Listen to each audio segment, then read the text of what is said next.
મિત્રો આપણે ચેપ્ટર પતી જશે એના જીનીટના એમસીક્યુ જે અત્યાર સુધી પૂછાયેલા છે હું સોલ્યુશન કરાવીશ. તમારે પણ ઘરેથી તમારા પ્રશ્નો સોલ્વ કરવાના છે જે મટીરિયલ આપ્યું છે એનું, અને એમાં જે ન આવડે મને મોકલવાના છે, હું એ પણ સોલ્વ કરાવીશ. તો અહીંયા આપણે ચાલુ કરીએ છીએ દ્રાવણો ચેપ્ટર માટે પહેલું લેક્ચર જીનીટનું. એમાં પ્રશ્ન નંબર 1 છે કે આદર્શ દ્રાવણ માટે શું છે? પ્રશ્ન નંબર 1, આદર્શ દ્રાવણ માટે કયું વિધાન સાચું છે? આદર્શ દ્રાવણ માટે કયું વિધાન સાચું છે? ચલો, ઓપ્શન એ તો ડેલ્ટા મિક્સિંગ જી અહીંયા બરાબર 0. ક્યારે? તો નિયત તાપમાને અને દબાણે.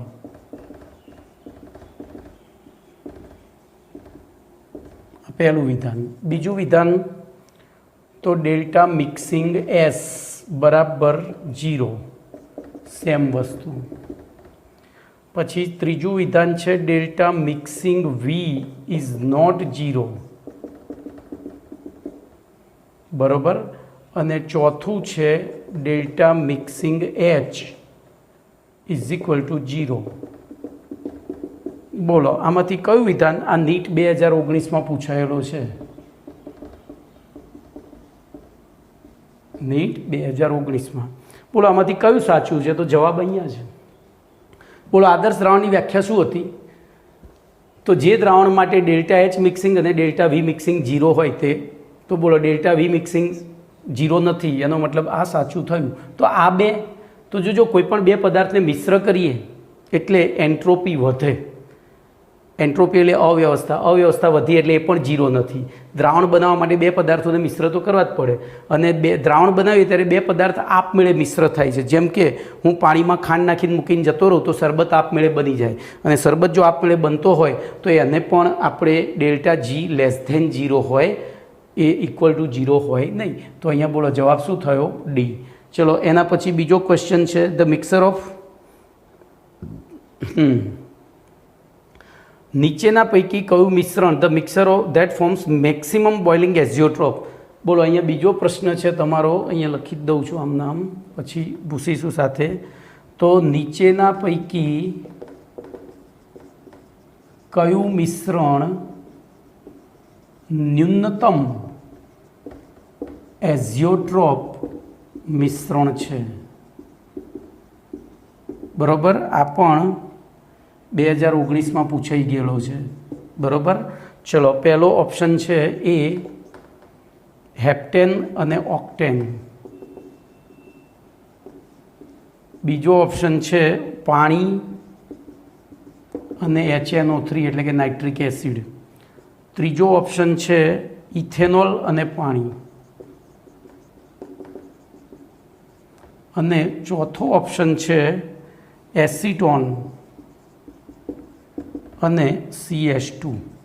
જોજો જવાબ તમારો અહીંયા છે.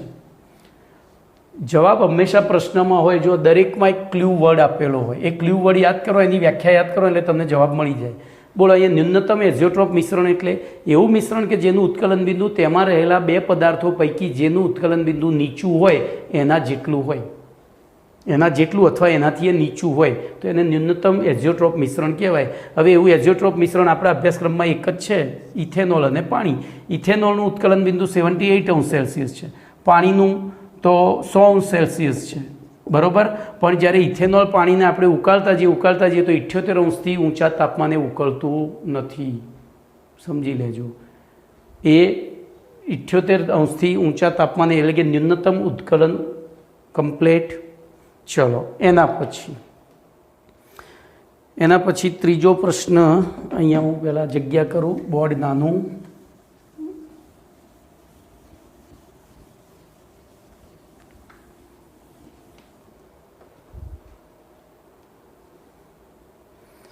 ત્રીજો પ્રશ્ન છે which of the following statement is correct regarding the solution of two components A and B exhibit positive deviation from ideal behaviour.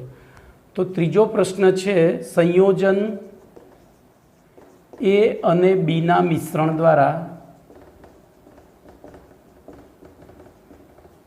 બનતા આદર્શ વર્તણૂકથી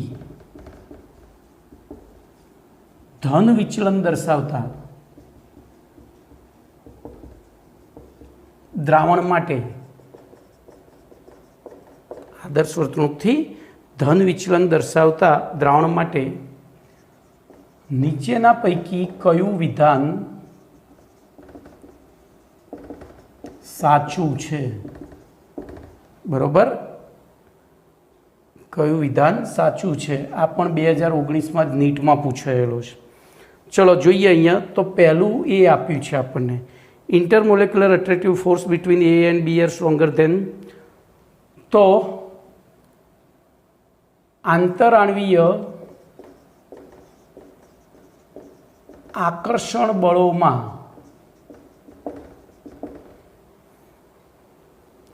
એ અને બીબી એ બી કરતા પ્રબળ છે. જોજો, એ બી કરતા પ્રબળ છે. ચલો, બીજો ઓપ્શન છે ડેલ્ટા મિક્સિંગ એચ ઇઝ 0.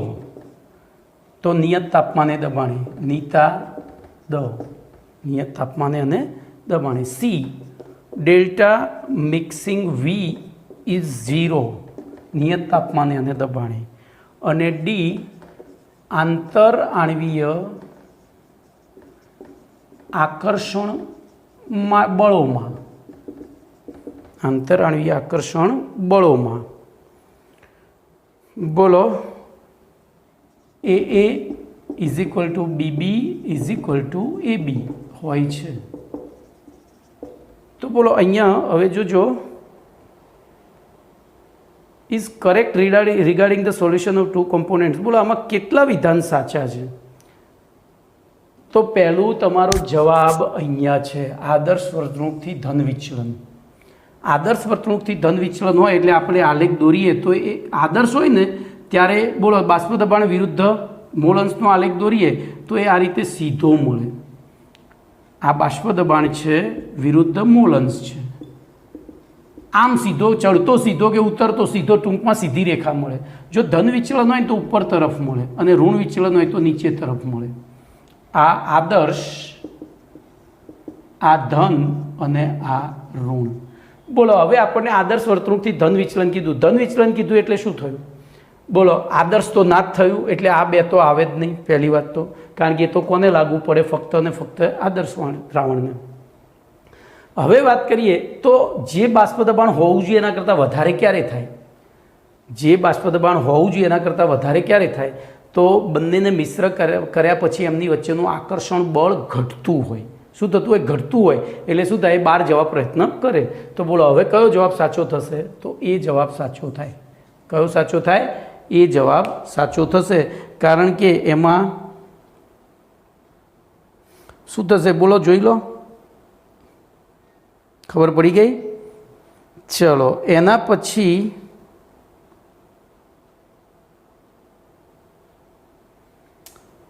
હા ભાઈ, મેં આગળના પ્રશ્નમાં કદાચ ભૂલ કરી છે. મિનિમમ સમજાવી દીધું મેં તમને, ન્યૂનતમ સમજાવ્યું હતું. બરાબર, ત્યાં ધ્યાન રાખજો. ન્યૂનતમ હોય તો મારી ભૂલ હતી, એટલે મેં લખવામાં જ ભૂલ કરી હતી. ન્યૂનતમ હોય તો પાણી અને આલ્કોહોલ. પણ મેં અત્યારે હાલ પેલો પ્રશ્ન જોતાં મારી નજર પડી કે મેક્સિમમ બોઇલિંગ એઝોટ્રોપ છે, એટલે ત્યાં પાણી અને નાઇટ્રિક એસિડ આવશે. એ જોઈ લેજો પ્રશ્ન નંબર 2માં. બરાબર, ચલો તો અહીંયા પ્રશ્ન નંબર 3 પૂરો થયો. હવે આપણે જોઈશું પ્રશ્ન નંબર 4.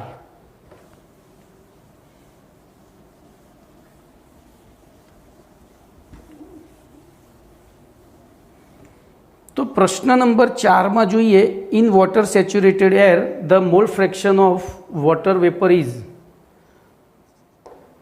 તો પાણી વડે સંતૃપ્ત હવામાં, પાણી વડે સંતૃપ્ત હવામાં પાણીની બાષ્પનો મોલંશ 0.02 છે અને સંતૃપ્ત હવાનું કુલ દબાણ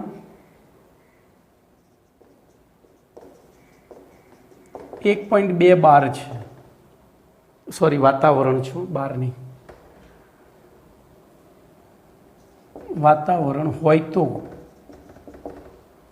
બોલો શુષ્ક હવાનું આંશિક દબાણ બરાબર કેટલા? બોલો આ પણ 2019માં જ પૂછાઈ ગયો છે. બરાબર. બોલો શું કરીશું? વિચારો તો શું કરીશું? વિચારો હેડો. અરે ઓપ્શન લખવાના રહી ગયા ને, એક જ મિનિટ હું ઓપ્શન લખું. ચોથો દાખલો છે ને. ઓપ્શન એ 1.18 વાતાવરણ, ઓપ્શન બી 1.76 વાતાવરણ, ઓપ્શન સી 1.176 વાતાવરણ અને ઓપ્શન ડી 0.98 વાતાવરણ. બોલો ચલો. તો આમાં બોલો શું થશે? તો પાણી વડે સંતૃપ્ત હવામાં પાણીની બાષ્પનો મોલંશ આપણને આપી દીધો છે. બરાબર. પાણીની બાષ્પનો મોલંશ આપ્યો છે. બોલો એમાં આપણે ડાલ્ટનના આંશિક દબાણનું નિયમનું સૂત્ર લગાડીએ. બોલો પાણીની બાષ્પનું આંશિક દબાણ બરાબર પાણીની બાષ્પનો મોલ અંશ ગુણ્યા કુલ દબાણ થાય. પાણીની બાષ્પનું આંશિક દબાણ બરાબર આવું સૂત્ર લખાય. પાણીની બાષ્પનું અથવા તો પાણીની બાષ્પનું દબાણ, એમ આંશિક દબાણની જગ્યાએ દબાણ બરાબર પાણીની બાષ્પનું આંશિક દબાણ એનો મોલ અંશ ગુણ્યા પી ટોટલ. તો આપણે અહીંયા કિંમતો મૂકીએ. બોલો પાણીની બાષ્પનો મોલ અંશ કેટલો છે? તો 0.02 ગુણ્યા કુલ દબાણ તો 1.2. બોલો ગુણાકાર કેટલો થયો? તો 0.0024 થશે. કેટલો? 0.0024 વાતાવરણ. સોરી 0.24 વાતાવરણ. કેમ આમ થાય છે કે એલસી દબાવમાં લોચો વાગે છે શું ભાઈ? ના 0.24 જ થાય. બરાબર. ચલો હવે આપણે બીજું સૂત્ર શું લખી શકીએ? આ પહેલું લખ્યું તો પી ટોટલ કુલ દબાણ. પી ટોટલ બરાબર શું લખાય? બોલો પી બાષ્પ વત્તા પી પાણી લખાય. સોરી પી હવા લખાય. જે આપણને ભેજવાળી હવા મળી છે બોલો એમાં કુલ દબાણ બરાબર શું લખાય? તો પી ટોટલ બરાબર પી બાષ્પનું દબાણ અને હવાનું દબાણ. તો આપણે શોધવાનું કોનું છે? હવાનું. બોલો પી ટોટલ કેટલું હતું? તો 1.2 બરાબર પાણીની બાષ્પનું કેટલું આવ્યું? 0.024 વત્તા પી હવા ઇમ્પ્લાઇઝ પી હવા બરાબર તો 1.2 માઇનસ 0.024 બરાબર 1.176 જવાબ થશે. જોઈ લો 1.2 માઇનસ 0.024 તો 1.176 એટલે આપણો સી જવાબ થાય. ચલો એના પછી આગળનો દાખલો લઈએ. પાંચમો દાખલો. તો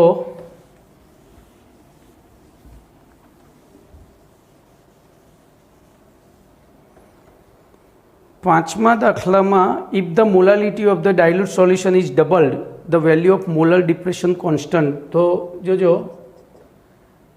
જો મંદ દ્રાવણની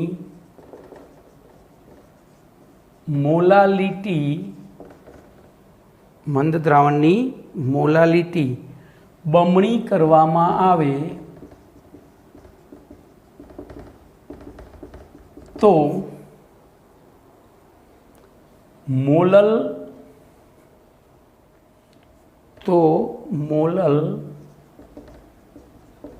ઉન્નયન અચળાંક ખાલી જગ્યા થાય છે.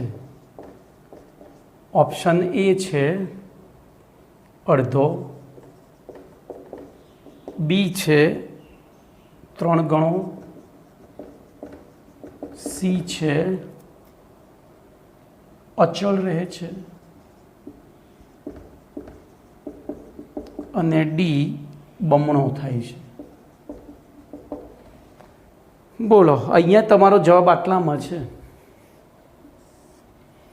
મોલર ઉન્નયન અચળાંક જોજો અહીંયા ડેલ્ટા ટીબી બરાબર આઈ ઇન્ટુ કબમ છે. આપણે મોલર લોન્થના અચળાંક કેબીનું મૂલ્ય જોઈએ તો કેબી બરાબર શું થાય? તો delta TB upon I into એમ. બોલો મોલાલિટીને બમણી કરીએ તો કેબી શું થાય? તો ધ્યાન રાખજો, તમે આ રીતે વિચારશો ને એમને મોલાલિટી બમણી કરીએ તો કેબી અડધો થાય. પણ મેં જાણી જોઈને આ શીખવાડ્યું છે. મોલાલિટી બમણી કરો ને, બરાબર, મોલાલિટી બમણી કરો એટલે ડેલ્ટા ટીબી એ બમણો થાય, એટલે ઉપર ઉપર 2 વડે ગુણાય અને બગડો ઉડી જ જાય. ખબર પડી? કારણ કે ડેલ્ટા ટીબી સંખ્યાત્મક ગુણધર્મ છે. આ જેટલું વધુ એટલું આ વધતું જાય, તો 2 ઉડી જાય તો કેબી કેવો રહે? અચળ. એટલે લોકો આવું વિચારીને જવાબ આપે છે, એટલે જવાબ શું થશે? અચળ રહે છે. બુદ્ધિના જ પ્રશ્નો હોય, ક્યારે ગોખવાના હોતા જ નથી. ચલો 6થો પ્રશ્ન લઈ લઈએ. 6થો પ્રશ્ન છે, which of the following depend on the temperature? નીચેના પૈકી કોનું મૂલ્ય તાપમાન ઉપર આધારિત છે? જો આની આગળનો પ્રશ્ન આપણે ક્યારે પૂછાઈ ગયો છે? તો 2017માં. બરાબર, આ પ્રશ્ન ક્યારે પૂછાયો છે? તો કે 2017માં. બોલો, option A molarity, option B mole અંશ, option C % weight by weight અને ઓપ્શન ડી મોલાલિટી. કેવો પપલું જેવો પ્રશ્ન પૂછ્યો છે, બોલો. એટલે તાપમાન ઉપર, તો જે એકમ કદ ઉપર આધારિત હોય એ તાપમાન ઉપર આધારિત હોય. બોલો, મોલારિટી એકમો લખીએ ને તો ખબર પડી જાય. મોલ પ્રતિ લીટર. મોલ અંશનો કોઈ એકમ નથી, % વેઇટ બાય વેઇટનો કોઈ એકમ નથી. અહીંયા મોલ પ્રતિ કિલોગ્રામ. તો બોલો જવાબ શું આવે? ઓકે, મેં તમને શીખવાડ્યું હતું આખો આર્ટિકલ કયા વિશ્વસનીય છે અને કયા અવિશ્વસનીય છે. આવો આર્ટિકલ આપણે શીખ્યા હતા, બરાબર. ચલો એના પછી પ્રશ્ન નંબર 7મો.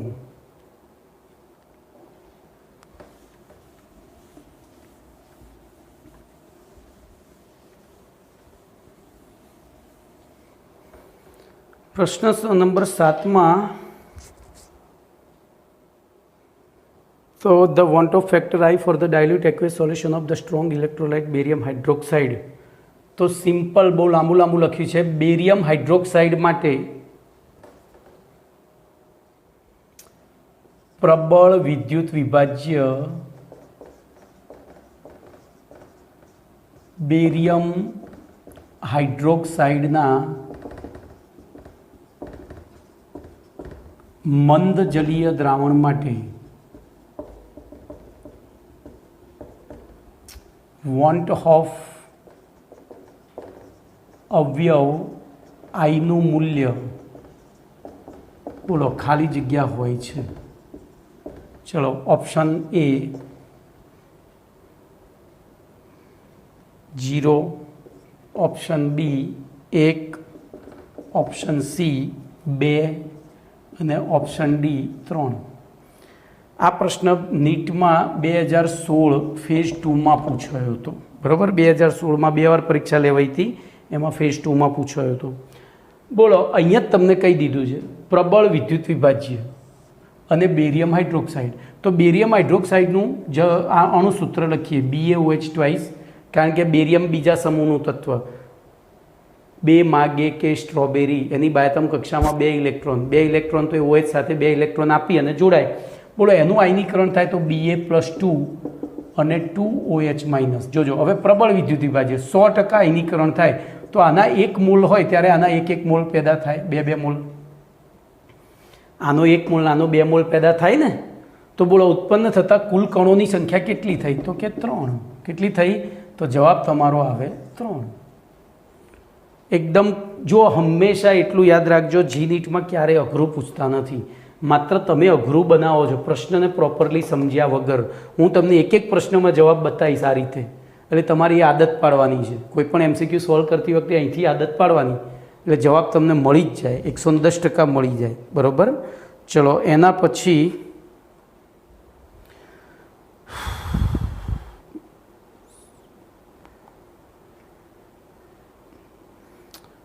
ફરીથી એના એક પ્રશ્ન અમુક પહેલાં જે આવ્યો તો એ જ આવ્યો, અમુક તો રિપીટ એટલે ફેરવી નાખે, પ્રશ્ન તમને આમ ટ્વિસ્ટ કરી નાખે એટલે તમને ખબર ના પડે કે અરે ભાઈ પહેલાં આવેલો છે. તો અહીંયા 8મો પ્રશ્ન છે, which of the following is correct incorrect for ideal. આદર્શ દ્રાવણ માટે નીચેના પૈકી કયું વિધાન ખોટું છે? બરાબર. પ્રશ્ન પૂછાયો છે 2016 સેકન્ડ ફેઝમાં. બરાબર. જોઈએ, ઓપ્શન એ છે delta H mixing is equal to 0. Option B છે ડેલ્ટા યુ મિક્સિંગ બરાબર 0. ઓપ્શન સી છે ડેલ્ટા પી બરાબર પી ઓબ્ઝર્વડ એટલે કે અવલોકિત માઇનસ પી સૈદ્ધાંતિક. પી કયા નિયમ અનુસાર? તો રાઉટના નિયમ અનુસાર. આ ઓબ્ઝર્વની જગ્યાએ હું પ્રાયોગિક લખીશ. પી પ્રાયોગિક માઇનસ પી સૈદ્ધાંતિક. અને છેલ્લું ડી છે delta G mixing is equal to 0. બોલો કયું ખોટું છે? તમને અહીંયા પૂછ્યું છે, જવાબ અહીંયા છે. તો બોલો આદર્શ દ્રાવણ કોને કહેવાય? તો આદર્શ દ્રાવણ માટે ડેલ્ટા વી એચ મિક્સિંગ 0 હોય. ચલો, આ ડેલ્ટા યુ છે, જોજો, અને ડેલ્ટા યુ બરાબર delta H plus delta NG RT થાય. આવું આપણે 11મા ધોરણમાં થર્મોડાયનેમિક્સમાં ભણી ગયા હતા. પણ જોજો, ડેલ્ટા એચ અહીંયા ડેલ્ટા એનજી, જી તો ભાગ લેતા નથી, તો એનજી બરાબર શું છે? 0 છે. ડેલ્ટા એનજી બરાબર 0, તો ડેલ્ટા એચ અને ડેલ્ટા યુ કેવા થયા? સરખા. તો બોલો આ પણ સાચું થયું, આ પણ સાચું થયું. આપણે તો કયું શોધવું છે? ચલો પછી આ તો પી પ્રાયોગિક માઇનસ પી સૈદ્ધાંતિક, તો એ પણ સાચું થાય. પી પ્રાયોગિક માઇનસ પી સૈદ્ધાંતિક એટલે જે હોવો જોઈએ એના કરતાં પ્રયોગમાં કેટલો વધારે, અહીંયા પ્રયોગમાં બોલો શું થશે? બાષ્પ દબાણ વધારે મળશે કે ઓછું મળશે? પણ તો આ સાચું છે. હવે અહીંયા તો આ ખોટું, કારણ કે ડેલ્ટા જી મિક્સિંગ 0 ના હોય. ડેલ્ટા જી મિક્સિંગ 0 હોય તો દ્રાવણ બને જ નહીં. ડેલ્ટા જી મિક્સિંગ કેવું હોવું જોઈએ? કેવું હોવું જોઈએ? તો શરૂઆતમાં તો એ ઋણ થાય જ. કેમ ઋણ થાય? બોલો. તો જ એકબીજામાં ઓગળીને પ્રક્રિયા કરે, નહીતર કરે નહીં. ખબર પડી? તો અહીંયા કયું ખોટું છે? તો આર્યુ એ ખોટું છે. આ આપણો જવાબ, આ આન્સર. થોડી આમ જો અત્યારે જ્યારે તૈયારી કરતા હોય ને તો આટલું કુલ માઇન્ડેડ વિચારવાનું, એટલે શું થશે? તમને પાછળથી જ્યારે પરીક્ષામાં બહુ ઝડપથી આવડશે, કારણ કે આ બધા આર્ટિકલ કહેવાય અને આર્ટિકલને મગજમાં ફિટ કરી દેવા પડે. ચલો, એના પછી 9મો પ્રશ્ન છે, which of the following statement about the composition of vapour over the ideal 1:1 molar aqueous correct. તો પ્રશ્ન નંબર 9, બેન્ઝીન અને ટોલ્યુઇનનું 1:1 પ્રમાણ, મોલ પ્રમાણ ધરાવતા દ્રાવણની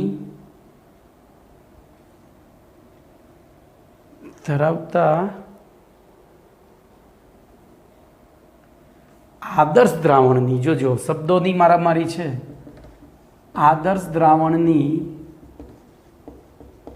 સપાટી ઉપર આવેલી બાષ્પના સંઘટન માટે, સંઘટન એટલે પ્રમાણ, એમાં માટે નીચેના પૈકી કયું વિધાન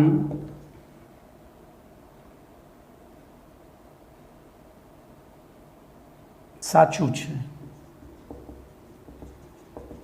આ પ્રશ્ન પૂછાયો છે 2016માં જ. જોજો આમાં કેટલીક વધારાની માહિતી આપી છે. તાપમાન જોજો ટી બરાબર 25°C આપ્યો છે, પછી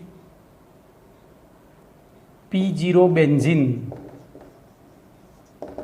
આપી દીધો છે આપણને 12.8 કિલો પાસ્કલ અને P0 ટોલ્યુઇન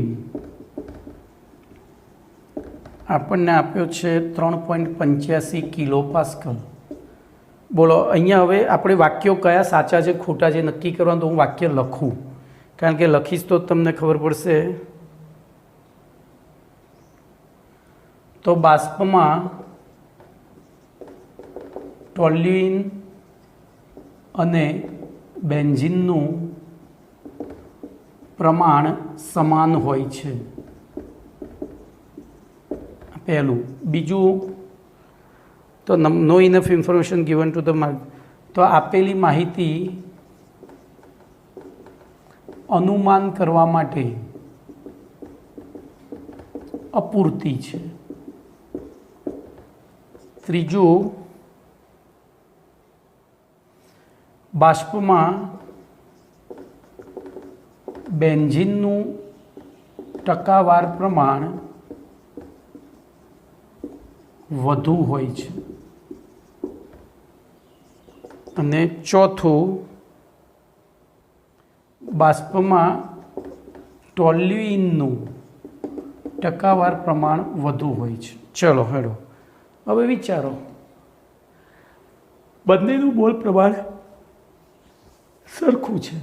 આનું બાષ્પશીલતા, આની શુદ્ધ અવસ્થામાં બાષ્પ દબાણ 12.8 કિલો પાસ્કલ અને આનું તો કોઈ જ ગણતરી નથી. બોલો આ બેમાં કોણ વધુ બાષ્પશીલ છે, કોણ વધુ? અહીંયા તમારા પ્રશ્નમાં અહીંયા જવાબ આપી દીધો છે. મોલ પ્રમાણ સરખું છે. જોજો ધ્યાન રાખજો, અહીંયા આપણે પી ટોટલ લખીએ તો પી ટોટલ બરાબર P0A into XA plus P0B into XB થયું. મોલ પ્રમાણ સરખું હોય તો Na બરાબર NB હોય ત્યારે બોલો XA બરાબર XB થઈ ગયું, એટલે કે આ તો 2.5 જ થઈ ગયા. ખબર પડી? તો હવે જે પી ટોટલ થશે એમાં P0A એટલે આપણે બેન્ઝીન લઈએ અને P0B એટલે ટોલ્યુઇન લઈએ. તો બોલો આ કેટલું થશે? 12.8 એના અડધા કરી નાખીએ તો 6.4 થાય, અને આ કેટલું થશે તો 3.85 એટલે હું 38 19 તો 1.92 100 આટલું થશે. અને ટોટલ થશે લગભગ આપણે કરીએ તો 6.4 વત્તા 1.925 બરાબર 8.325 થયું. બોલો 8.325માં આ કોનું છે? બેન્ઝીનનું. આ કોનું છે? ટોલ્યુઇનનું. તો બોલો હવે વિચારો, તો પહેલું વાક્ય સાચું તો ખોટું, બીજું વાક્ય તો ખોટું, ત્રીજું વાક્ય તો બેન્ઝીનનું ટકાવાર પ્રમાણ 8.325માં 6.4 તો બેન્ઝીનનું છે. તો જવાબ તમારો સી થાય. જવાબ શું થાય? સી થાય. બરોબર?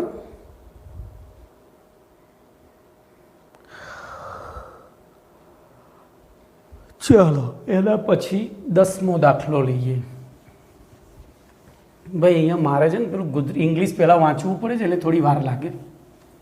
ઇંગ્લિશનું ગુજરાતી કરીને તમને સમજાવી રહ્યો છું. ગુજરાતીમાં તો જે મળે છે એમાં બધી ઢગલો ભૂલો હોય છે, હું ક્યારેય પ્રિફર જ નથી કરતો.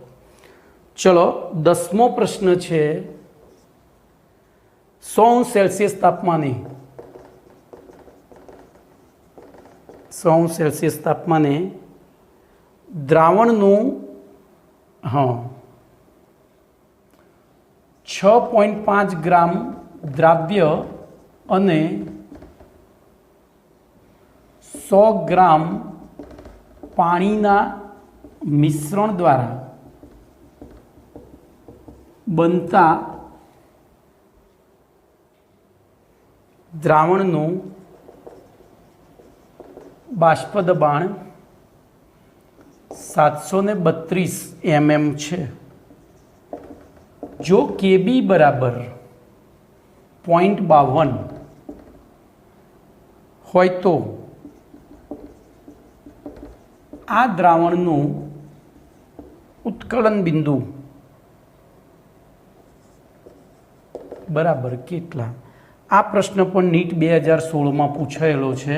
હું ઓપ્શન લખીશ તો 102°C, બીજું 103°C, ત્રીજું 101°C, ચોથું એટલે ડી 100°C. જો હવે આ દાખલો મોઢામાંથી કોળીઓ કાઢી જાય એવો છે. મેં એ વખતે સમજાવ્યો તો જ આગળના એક લેક્ચરમાં, પણ આપણે ફરીથી સમજીએ.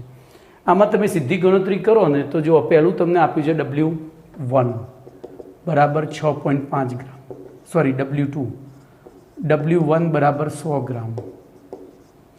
હવે અહીંયા જો તમને શું નથી આપ્યું, એક મિનિટ મારી રકમ જોઈ લેવા દે. સોલ્યુટ ઇન 100 ગ્રામ વોટર, બરોબર. આણ્વીય દળ નથી આપ્યું તમને. આણ્વીય દળ અજ્ઞાત દ્રાવ્ય પદાર્થ કીધો છે અને ઉત્કલન બિંદુ શોધવાનું કીધું છે. બોલો, એ દ્રાવણનું બાષ્પ દબાણ 732 મીમી છે. તો પહેલાં આપણે આનું 732 મીમી દબાણ કેવી રીતે થયું એ શોધી અને આગળ ચાલવું પડશે. આ દાખલો MIMP મસ્ત દાખલો છે. બોલો, તો સૌથી પહેલાં શું કરીશું કહો? તો સૌથી પહેલાં આપણે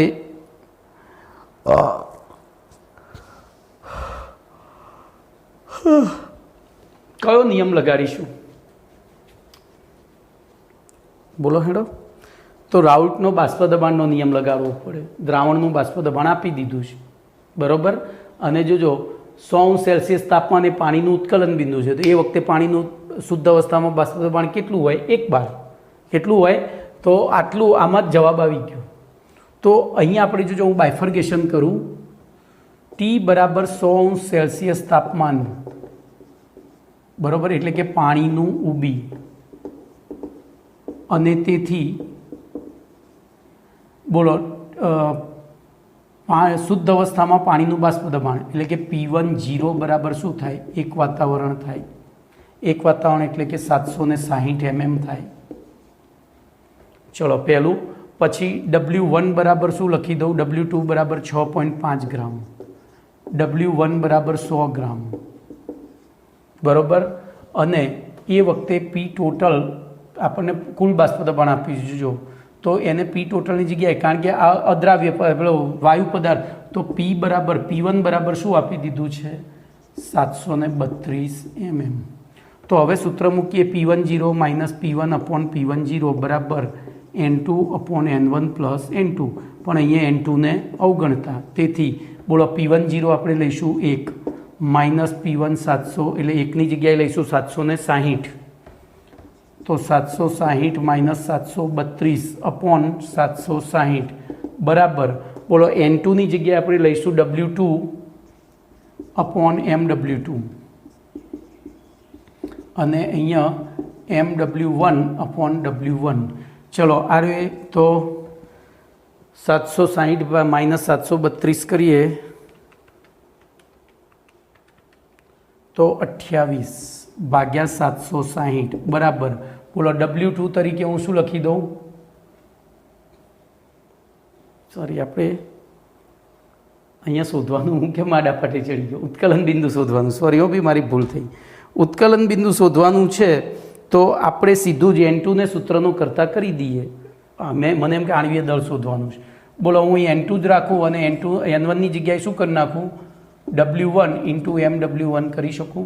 તો બોલો N2 એમના એમ રાખીએ તો ઇમ્પ્લાઇઝ N2 બરાબર શું થશે?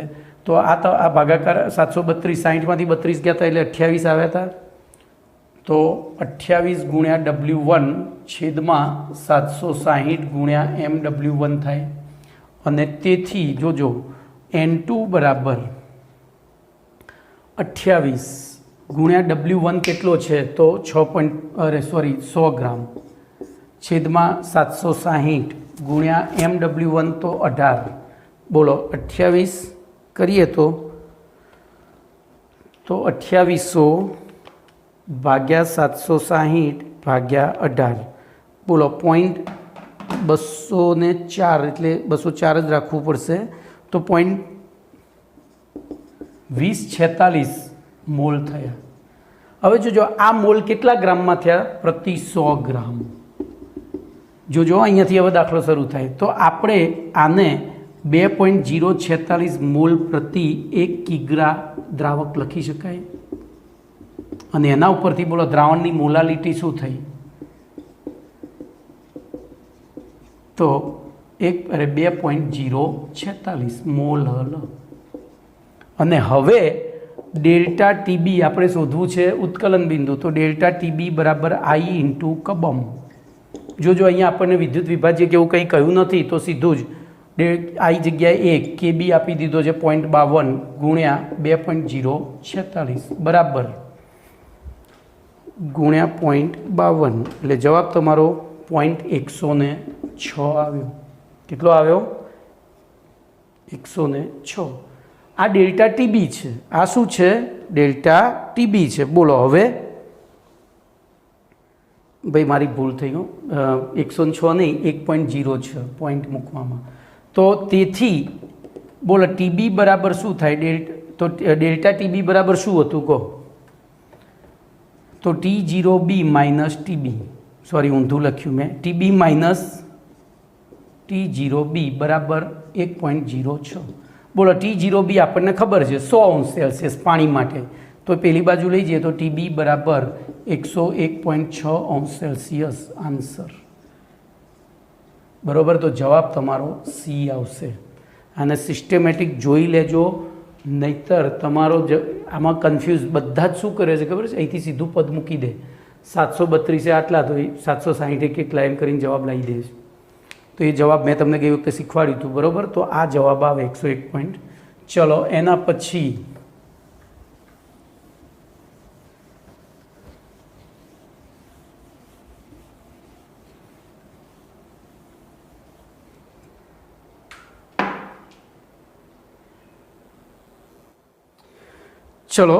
પછી દાખલા નંબર 11.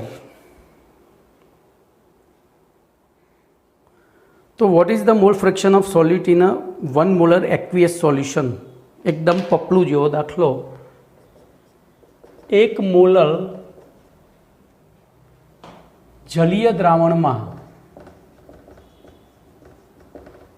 1 મોલર જલીય દ્રાવણમાં દ્રાવ્યનો મોલ અંશ બરાબર ખાલી જગ્યા. આ પ્રશ્ન 2 વખત પૂછાયો છે, 2011 અને 2015. જો થોડી બુદ્ધિ દોડાવીએ તો આવડી જાય. જવાબ અહીંયા છે અને આ પૂછ્યું છે. તો 1 મોલ હમણાં જ શીખ્યા, 1 મોલ દ્રાવ્ય પ્રતિ 1000 ગ્રામ દ્રાવક થાય. બોલો અહીંયા દ્રાવક તરીકે પાણી કહી દીધું છે. તો અહીંયા N2 બરાબર 1 મોલ અને N1 બરાબર તો 1000 ભાગ્યા 18 બરાબર 55.55. અને તેથી મોલન્સ X2 બરાબર બોલો N2 upon N1 plus N2. બોલો N2 આપણો 1 છે, નીચે 56.55 થઈ જાય. તો મેં અહીંયા ઓપ્શન જાણી જોઈને નથી લખ્યા. તો 1 ભાગ્યા 56.55 બોલો 0.177 બરાબર. હવે હું ઓપ્શન જોઉં અંદર છે કે નહીં. તો અહીંયા ઓપ્શન લખી દઉં છું. પહેલો ઓપ્શન એ છે 1.770, બી છે 0.0354, સી છે 0.0177 અને ડી છે 0.177. તો બોલો તમારો જવાબ શું થશે? બોલો સી થશે કે ડી?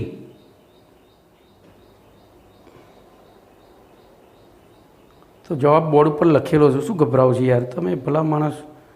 તો તમારો જવાબ થશે સી. બોર્ડ ઉપર લખ્યો તો છે, આખો ગણતરી કરીને મૂક્યો છે ને. ચલો એના પછી 12મો દાખલો જોઈએ.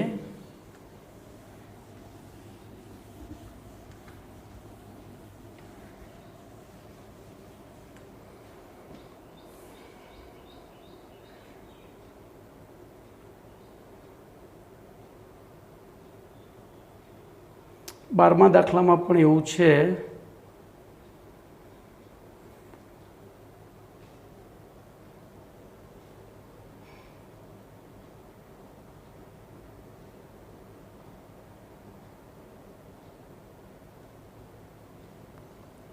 ગુજરાતી એવું ઓકવર્ડ થાય ને અમુક ટાઈમે વિચારવું પડે સારું.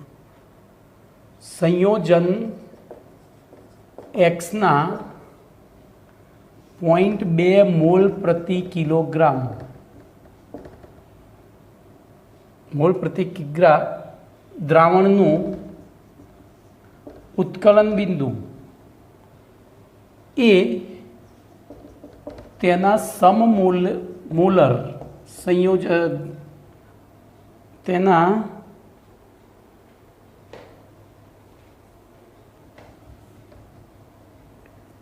સંયોજન બીના સમમોલર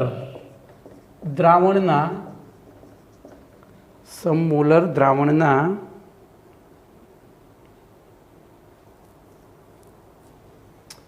ઉત્કલન બિંદુ કરતાં વધુ છે તો નીચેના પૈકી કયું વિધાન સાચું છે? આ પ્રશ્ન પૂછાયો છે તમારો 2014માં, સોરી 2015માં. ચલો, પહેલો ઓપ્શન એ છે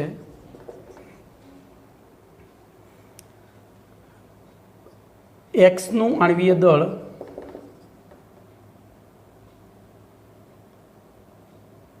એ વાયના આણ્વીય દળ કરતાં ઓછું છે.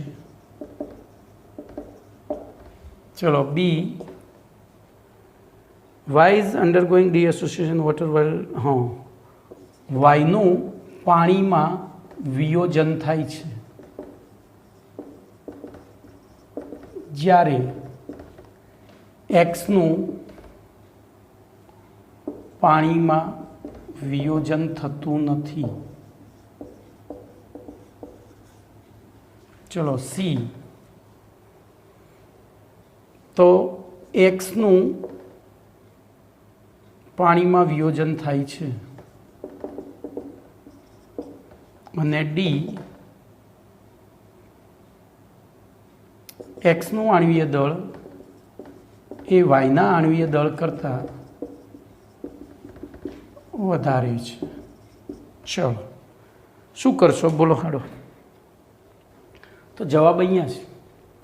અહીંયા વિચારો એટલે બોલો, એક્સના 0.2 મોલર કિગ્રા દ્રાવણનું ઉત્કલન બિંદુ એ સંયોજન બીના સમમોલર એટલે કે બીના મોલ આટલા જ છે, ઉત્કલન બિંદુ કરતાં વધારે છે.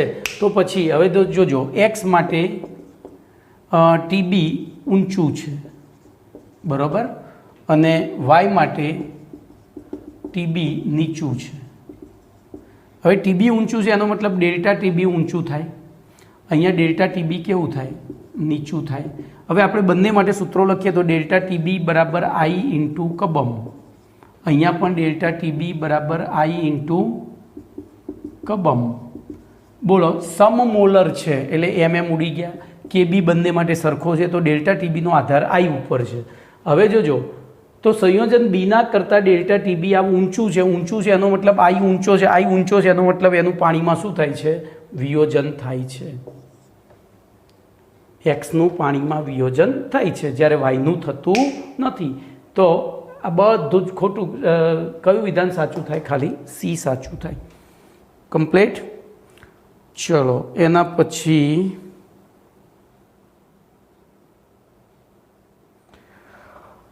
હા 13મું.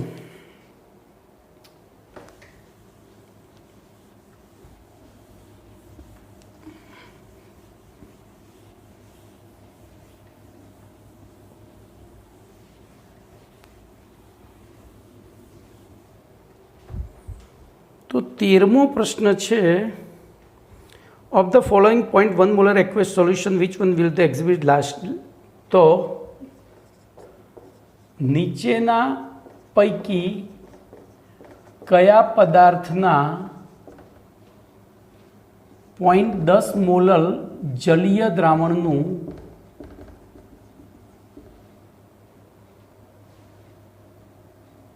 ઠાર બિંદુ લાર્જેસ્ટ ફ્રીઝિંગ પોઈન્ટ હા, દ્રાવણના ઠાર બિંદુમાં થતો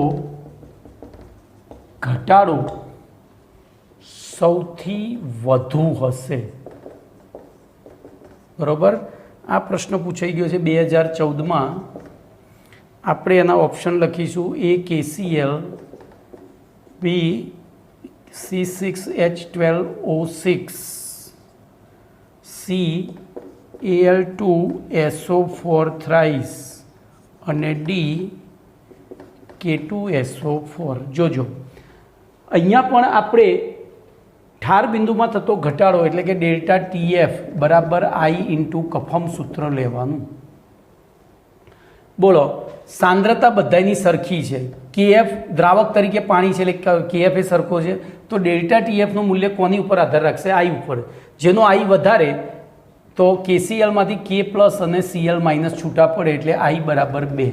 બોલો, આનું આયનીકરણ થતું નથી એટલે કે I બરાબર 1. આમાંથી આયનીકરણ થાય તો Al2Al+3 3SO4 -2 ઇમ્પ્લાઇઝ I બરાબર 3 ને 2 5, અને આમાં 2K plus SO4 -2 implies I બરાબર 3, 2 ને 1 3. તો બોલો, આઈનું મૂલ્ય જેનું વધારે હોય એ જવાબ. તો જવાબ તમારો થાય C.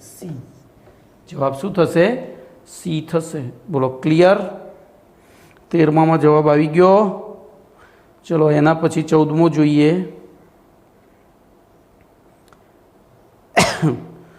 ચલો, 14મો દાખલો એવો જ છે.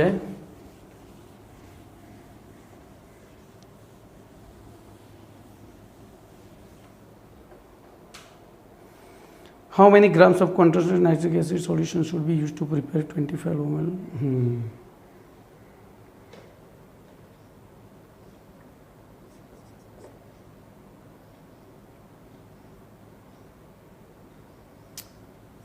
સાંદ્ર HNO3 ની સાંદ્રતા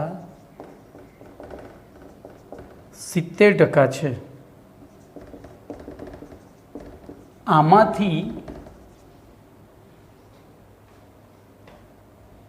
2 મોલર HNO3 નું 250 ml દ્રાવણ બનાવવા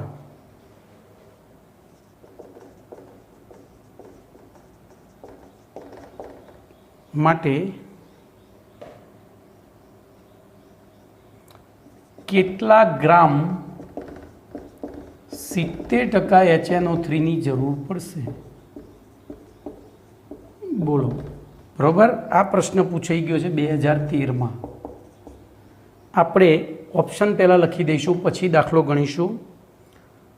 તો 70 ગ્રામ 70% HNO3. બીમાં લખીશું 54 ગ્રામ 70% HNO3. સીમાં લખીશું 45 ગ્રામ 70% HNO3 અને ડીમાં લખીશું 90 ગ્રામ 70% HNO3. ચલો, આ દાખલો કેવી રીતે ગણીશું?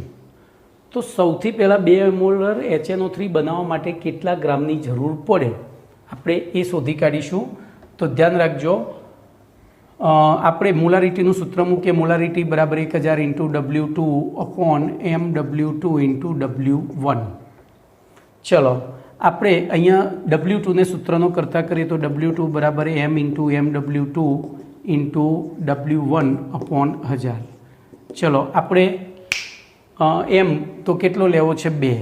MW2 તો HNO3 છે. HNO3નું આણ્વીય દળ કેટલું થાય? તો ધ્યાન રાખજો, HNO3 1 + 14 + 48. તો 48 ને 49 ને 4 53 ને 63 ગુણ્યા W1 આપણને કહી દીધો છે અહીંયા. 1 મિનિટ, મારી કદાચ ભૂલ થાય છે. મોલારિટી છે કે મોલાલિટી છે? મોલાલિટી છે ભાઈ. તો અહીંયા V આવશે. આ સ્મોલ m છે, અરે કેપિટલ M છે. બરાબર, તો આ મારી અહીંયા જ લખવાની. અહીંયા VML આવે તો અહીંયા VMLમાં હું લખી દઉં 250/1000.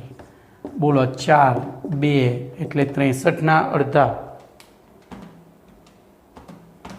એટલે 31.5 ગ્રામની જરૂર પડે. હવે જોજો, આપણે આવીએ અહીંયા 70%. બોલો 70% HNO3 એટલે શું? તો 100 ml અથવા તો 100 ગ્રામ દ્રાવણમાં 70 ગ્રામ HNO3 છે. 70 ગ્રામ HNO3 છે. તો આપણે સીધું જ પદ મૂકીએ કે જો 70 ગ્રામ જોઈતું હોય ત્યારે 100 ગ્રામ, તો 70 ગ્રામ HNO3 માટે જરૂરી દ્રાવણ બરાબર 100 ગ્રામ. તો આપણે કેટલું જોઈએ છે? 31.5. બોલો, તો 31.5 ગુણ્યા 100 ભાગ્યા 70. તો 31.5 ગુણ્યા 100 ભાગ્યા 70, જવાબ તમારો 45 ગ્રામ આવે આન્સર. તો જવાબ શું થશે? એ સી થશે. ઓકે, તો 14.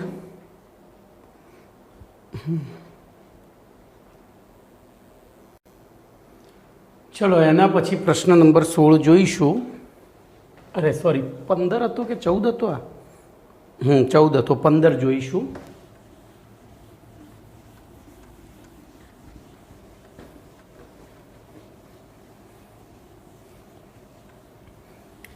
તમને એક નેચરલ ફિલિંગ્સ આવે ને મારું લેક્ચર જોતી વખતે, એટલે હું બધી આવી અમુક મિસ્ટેક્સ, આપણે ક્લાસમાં આવી મિસ્ટેક્સ કરતા હોઈએ છીએ, બરાબર? It is necessary to feel it is natural, not artificial. ચલો એના પછી 15મો પ્રશ્ન છે, which condition is not satisfied by the ideal solution. તો આદર્શ દ્રાવણ દ્વારા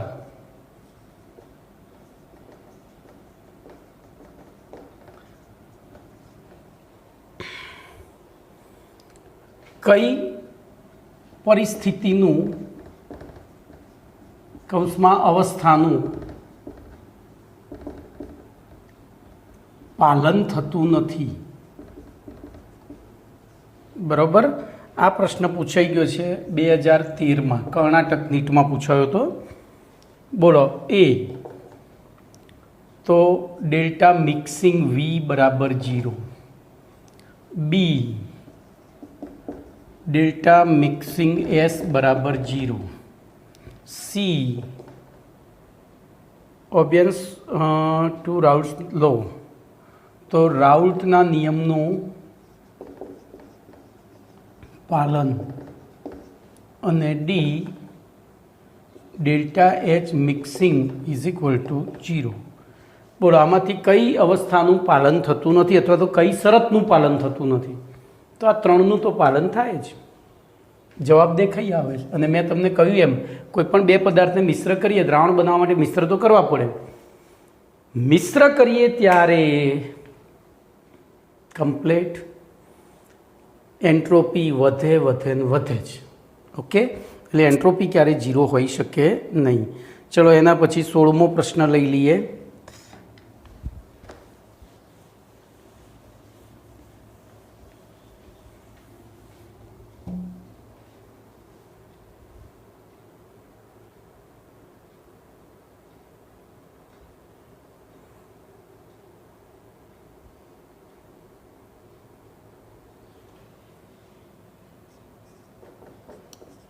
સંયોજન એ અને બીની શુદ્ધ અવસ્થામાં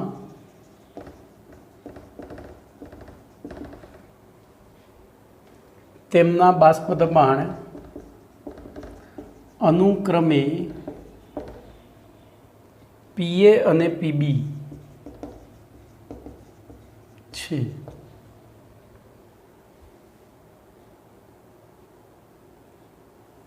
અહીં સંયોજન એ અને બી ને મિશ્ર કરતા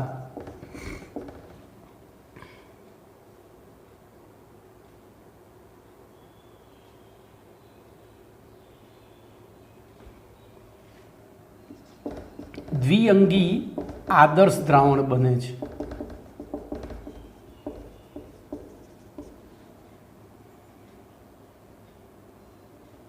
જો અહીં XA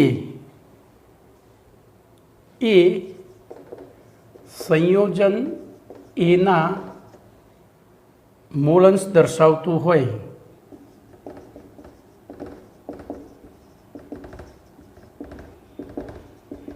તો દ્રાવણનું કુલ બાષ્પ દબાણ બરાબર ખાલી જગ્યા, આપણે ઓપ્શન સિલેક્ટ કરવાનો છે. 2012માં આ પ્રશ્ન પૂછાયો હતો. ચલો હું ઓપ્શન લખી દઉં, પછી આપણે એનું સોલ્યુશન લાવીએ. તો PA plus XA into PB minus PA. Option B PA plus XA PA minus PB. Option C તો PB plus XA PB minus PA. અને D PB plus XA in bracket PA minus PB. બોલો. હવે જો આમાં કશું કરવાનું નથી, આપણે પેલું સૂત્ર લેવાનું, P ટોટલ બરાબર PA પ્લસ PB. આની જગ્યાએ લખવાનું P0A into XA plus P0B into XB. જોજો હવે આપણી સાથે અહીંયા ચીટિંગ કર્યું છે. અહીંયા શું કીધું છે? શુદ્ધ અવસ્થામાં બાષ્પ દબાણ કીધા છે, બરાબર? આટલું જ આપણે ચેન્જ કર્યું છે ને. એટલે અહીંયા તમારે આ જે છે ને આ બદલી નાખો, અહીંયા ડેશ કરી નાખવાનો. આ શુદ્ધ અવસ્થામાં આપણને PN PB કહી દીધા છે, એટલે આપણે આપણી સંજ્ઞામાં શુદ્ધ અવસ્થા એટલે 0 અવસ્થા લઈએ છીએ. તો અહીંયા 0 નહીં લખીએ, એની જગ્યાએ P1 P તો PA PB લખીશું. બોલો. પરંતુ હવે પાછું XA આપી દીધો છે, તો XA આપણે જાણીએ છીએ તો એનું મૂલ્ય અહીંયા મૂકી શકાય. તો PA into XA plus PB into 1 minus XA લખી શકાય કમ્પ્લેટ. અને તેથી P ટોટલ, હવે જો આનું વિસ્તરણ કરીએ તો PA into XA plus PB minus PB into XA. બે XA વાળા પદ જોડે લાવીએ અને PB આગળ લાવી દઈએ તો PB plus PA into XA minus PB into XA. અને તેથી PB આમ અને XAને કોમન કાઢીએ તો PA માઇનસ PB. બોલો. આને ગોખાય નહીં, આને આ રીતે રફકામ કરી દેવાય ફટાફટ. બોલો. તો આમાંથી કયો જવાબ થાય છે? કયો થાય છે જોઈ લો, શોધવો પડે. આ તું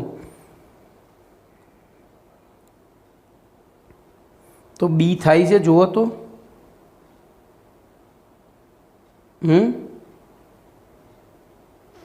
PB XA PA minus PB થઈ ગયો ડી.